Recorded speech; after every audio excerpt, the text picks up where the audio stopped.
Hi guys at mga ka-reels, ayan, nandito pasyal muna tayo dito sa pier. Ayan, kung makikita nyo ang lawak na talaga ng pier ngayon ng San Jacinto.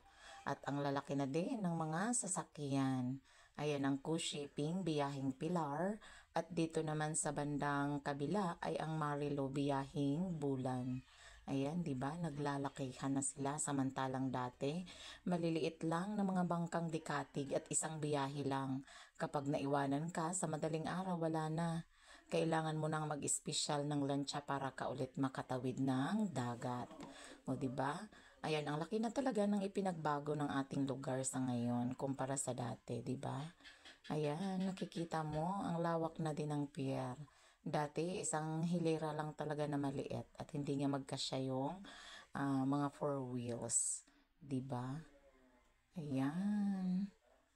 Ang lawak na din talaga ng pier. At ayan, ang bagong Marilo, ang haba-haba talaga. Ang daming sasakyan ng pwedeng isakay dyan. Yun lang guys. Thank you for watching. Bye!